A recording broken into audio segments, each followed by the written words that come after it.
L'Intelligence Service, qui connaît on ne peut mieux Bénès, lui avait fait miroiter par confident pendant toute la crise des Sudètes qu'il pourrait peut-être, à la faveur du renversement des États totalitaires, devenir président des États démocratiques d'Europe, maçonnique, d'une sorte de SDN rénové, maçonnico-démocratico-communiste, très acceptable par les masses et d'immédiate application. Windsor aurait été promu dès la proclamation, président du Sénat européen, Philippe Égalité 38. Il l'avait bien mérité. Dans le coup également, l'Israël Moshe Sief, Mark Spencer et Sassoon, après Rothschild les 4 plus grosses fortunes d'Angleterre. Tout devait passer comme muscade, mais l'IS au dernier moment a redouté les mutineries dans l'armée française et le sabotage du ravitaillement anglais. Partie remise, dans 6 mois par exemple, après les élections triomphales du parti Chamberlain, semaine des Sudètes, semaine des dupes. Ni Bénès ni Litvinov n'auraient, c'est écrit, en aucun cas joui du triomphe. Ils auraient été liquidés en cours d'action, comme le furent toujours les agents trop voyants de l'IS, tels Mirabeau, Danton, Robespierre, Borodine, Trotsky, Lawrence, etc., etc. La fête continue. Le petit con frénétique ambition Bénès n'a pas fini de gigoter sur la corde raide ou au bout de la corde, encore plus raide. Candide, dans son éditorial du 29 septembre, jour même où la paix ne tient plus qu'à un fil, prenant toutes ses précautions, nous avertit que on n'a jamais le droit d'oublier les leçons de l'histoire. La permanence des caractères d'un peuple est un des phénomènes les plus extraordinaires. L'Allemagne n'a jamais eu de respect pour ses obligations antérieures. Candide est beaucoup trop con pour être dangereux. Il a même quelque chose en plus d'être con. Il raffole des astuces. Qu'à cela ne tienne, cette persistance des caractères acquis doit être aussi remarquable que chez les Allemands. Pourquoi pas? Allons-y pour les leçons de l'histoire. Elles doivent être valables pour tout le monde. Les nazis n'ont pas inventé l'antisémitisme. Les témoignages, et non des moindres, abondent à travers les siècles. De Diodore à nos jours, Antiquité, Diodore, 30 avant Jésus-Christ, 20 après Jésus-Christ. Les amis du roi Antiochus, 175 avant Jésus-Christ, 163, lui avaient conseillé d'expulser parce que ceux-ci ne voulaient pas se mêler aux autres et considérer chacun comme leur ennemi. Sénèque, 4 avant Jésus-Christ, 65 après Jésus-Christ, les vaincus ont imposé leur loi aux vainqueurs. Tacite, 55, 120. La plupart des auteurs s'accordent à reconnaître qu'à la suite d'une dégoûtante maladie qui s'était propagée en Égypte, le roi Bokhoris avait reçu de son oracle l'avis de purifier son royaume. Mahomet, 571, 632. Je ne m'explique pas qu'on n'ait pas depuis longtemps chassé ces bêtes malfaisantes qui respirent la mort. Est-ce qu'on ne tuerait pas immédiatement des bêtes qui dévoreraient les hommes, même si elles avaient forme humaine? Saint Justin, 166. Ils erraient par tout le pays, propageant la haine des chrétiens et minant leur foi. Tertullien, 160, 230. Moyen-Âge. Gontran, roi de France, 525-593. En 585, le roi Gontran vint à Orléans. Tout le monde l'acclamait. L'abbé Trithème de Wurzbourg, 1462-1516.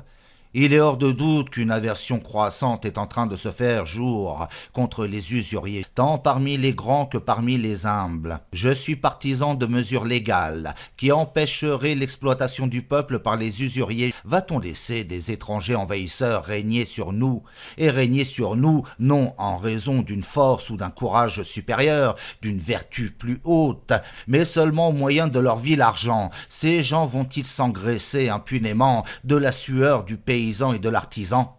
Luther, 1483-1546. Erasme, 1487.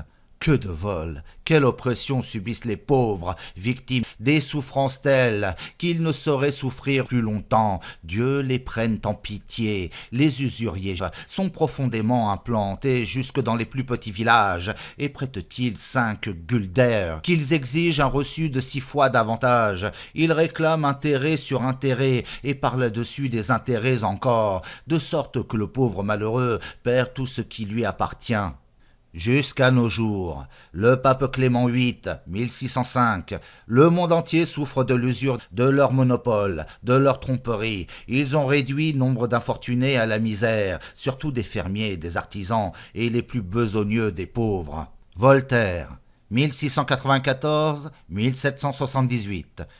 Marie-Thérèse, impératrice d'Autriche, 1777. Je ne connais peste plus nuisible à l'État que cette nation qui réduit les gens à la pauvreté par la fraude, l'usure, les contrats financiers et qui se livre à toutes sortes de mauvaises pratiques qu'un honnête homme abominerait. Benjamin Franklin, 1787. Débat préliminaire de la Constitution américaine.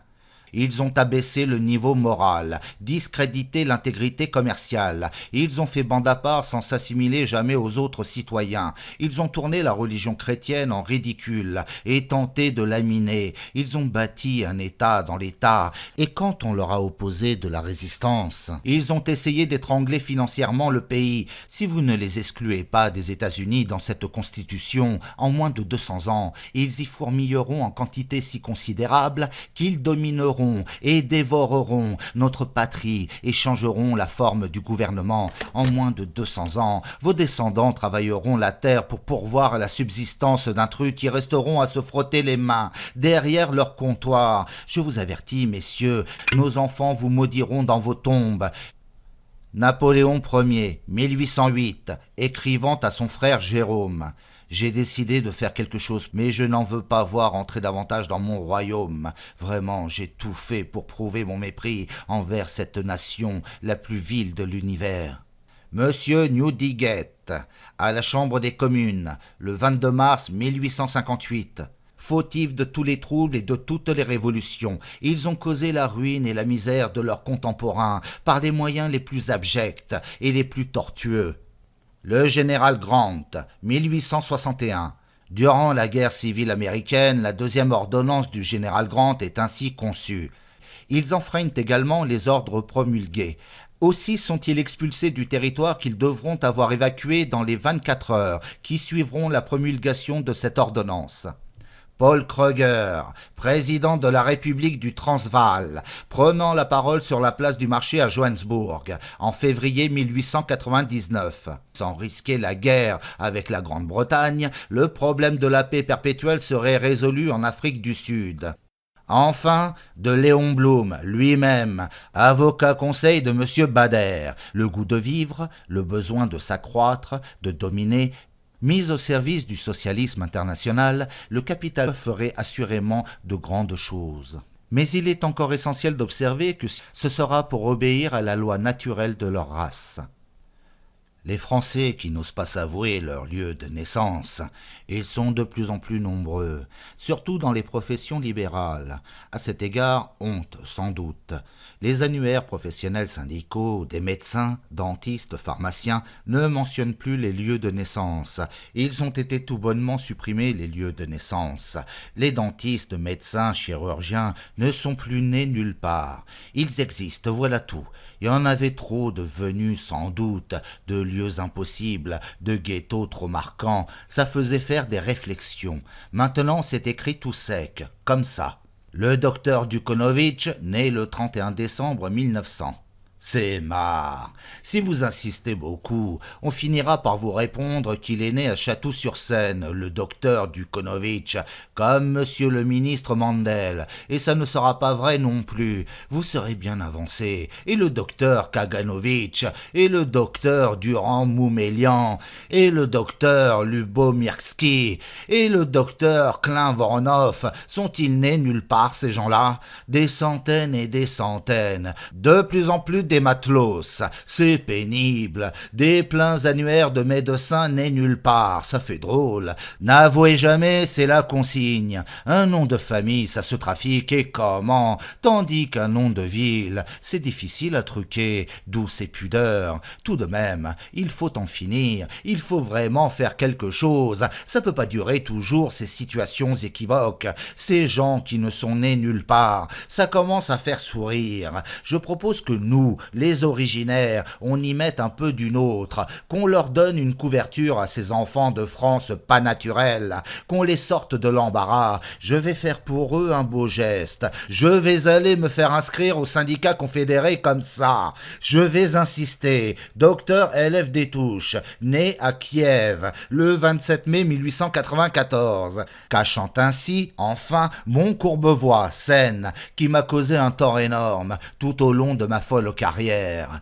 Il ne manquera pas de se produire, j'imagine, par sympathie, quelques conversions fameuses. Je vois très bien se faire inscrire à la CGT le docteur G. Duhamel, de l'Académie de médecine, né à Lvov, et le docteur Léon Daudet, de l'Académie Goncourt, né à Bratislava, ainsi la mode sera lancée. Pieux subterfuge, tous les confrères indigènes renonceront très rapidement à leur ridicule Saint-Mandé. Brioude, Verrières sur Couesson, peut-on être né à Brioude? Et se choisiront en vitesse un petit ghetto bien sonnant. C'est pas les ghettos qui manquent de Réval à Trébizonde. Ainsi tout le monde sera d'accord et tout le monde sera gâté. On sera tous vraiment méconnaissables les uns des autres, même par nos lieux d'origine, homogénéisés, amiablement. On pourra les refaire, les annuaires, ça sera une joie de les compulser, ça fera travailler l'imagination des jeunes filles, les lieux de naissance des docteurs, rien que des noms prestigieux, fantastiques, évocateurs au possible, des vrais endroits des 1001 nuits, Tobolsk, Tourgaï, Orenbourg, Vladimila, Tambor, Simbirsk, Amazayan, Kyotaïch, Perth. C'est autre chose, avouez-le, que des bécons les bruyères. C'est un peu rêche à prononcer au premier abord, au début, et puis on s'y fait. Tambor, Simbirsk, Amazayan. Je suis né à Amazayan. C'est comme je le disais plus haut à propos dans Papa Outori. Il suffit de s'y mettre avec un peu de bonne volonté. Vient l'habitude. On se fait des petites illusions, on pense que l'on vous a compris, et puis pas du tout.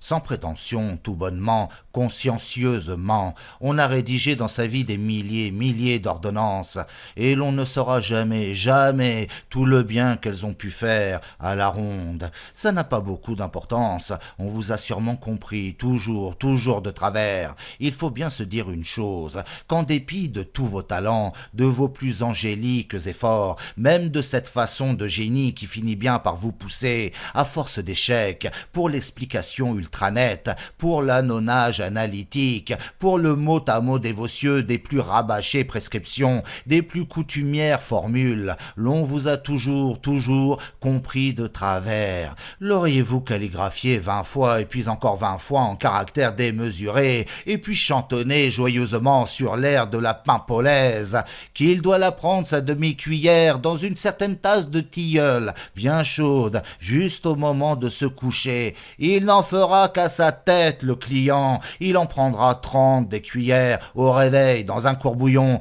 et ça fera un scandale horrible, et il reviendra vous accuser, et ça sera des complications à n'en plus finir. En toute humilité, bien sûr que je vous raconte ces choses. Je ne prétends rien vous apprendre, c'est la vie. Quand je me souviens de ma pratique, peut-être que je l'ai fasciné, ça valait peut-être mieux que je m'en aille, c'est une façon de causer, je me serais plutôt sauvé.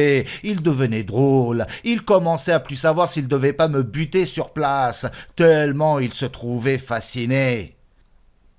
Peut-être vais-je vous fasciner, vous aussi, peut-être que je vais vous faire rendre, peut-être allez-vous me trouver odieux, assommante au possible, Peut-être allez-vous me honnir. Si vous m'avez lu jusqu'ici, c'est déjà du tempérament, c'est déjà la preuve d'une haine solide, mais la suite est admirable. Je vous préviens très courtoisement. L'émouvant récapitulatif de toutes les tergiversions des 50 chapitres liminaires. Vous n'aurez pas à vous plaindre, avec toute conclusion ad hoc, extra forte, architecturale. Moi, c'est vers la fin que je triomphe, dans l'envol pathétique, le surpassement, le bouquet. Je suis de ces auteurs qui ont du souffle, du répondant, du biscotto. J'emmerde le genre entier humain à cause de mon répondant terrible, de ma paire de burnes fantastiques. Et bordel de Dieu, je le prouve. Je jute, je conclus, je triomphe, je trompe la page de plein génie. De vous à moi, entre copains, c'est ce qu'on me pardonne pas du tout à la ronde, ce qu'on me pardonnera jamais, jamais, la façon que je termine, que j'achève les entreprises, que je vais au pied comme une reine, à tous les coups. Ils voudraient bien me faire mourir mes émules, même mes petits élèves, par chagrin, par méchants propos, me faire périr sous les morsures d'une foison de cancrelats, sous les venins d'une pullulation atroce d'aspics effroyablement voyous, martyrivores. Mais ma peau de vache me protège. Jusqu'ici, j'ai réchappé. Ne pas divaguer si possible, très bien retenir l'essentiel, et puis vociférer à s'en faire péter toutes les cordes, sur tous les tons. Racisme d'abord, racisme avant tout, 10 fois, 1000 fois racisme, racisme suprêmement, désinfection, nettoyage, une seule race en France, l'Aryenne, très normalement adaptée, installée. Le reste c'est que des farcissures, des impostures, des saloperies. 3 groupes aryens, les alpins, les plus nombreux, les nordiques, les méditerranéens, aryens tous. Et c'est marre et c'est tout, ça suffit, c'est bien facile à retenir.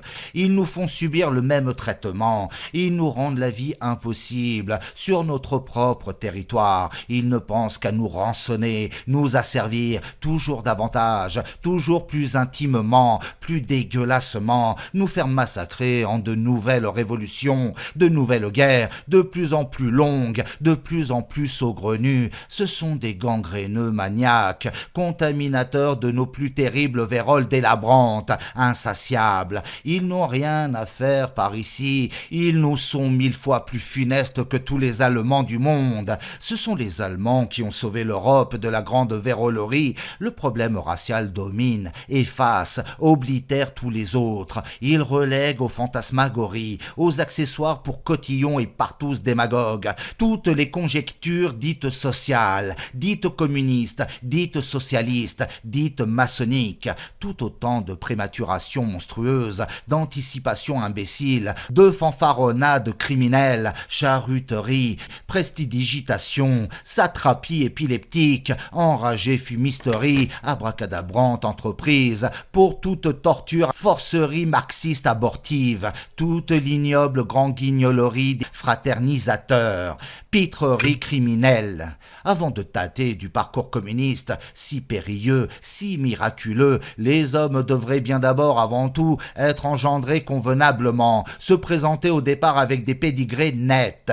Merde, y a de l'abus, tordu, pustuleux, que les Aryens se débrouillent seuls, qu'ils s'épurent d'abord, qu'ils deviennent dans leur propre race autant de spécimens possibles. On verra dans la suite des temps pour les tentatives communistes ambitieuses. Ce serait une gageure idiote de vouloir faire courir en steeple le premier percheron venu, Malécari, cabochard, Véron. On l'améliore d'abord, l'animal. On le lance pas comme ça. On l'affine par hérédité. C'est l'élevage. On le surveille de père en fils. On le croise pas au petit malheur avec des chevaux déperclus, foutus, surtarés, pire rebut des tables immondes, bidés odieux, intouchables depuis des siècles dans tout l'Orient, dispersés, honnis, évincés des pires pouilleries de l'univers. Salut! Et c'est ça qui va nous dresser, nous féconder, chiottes.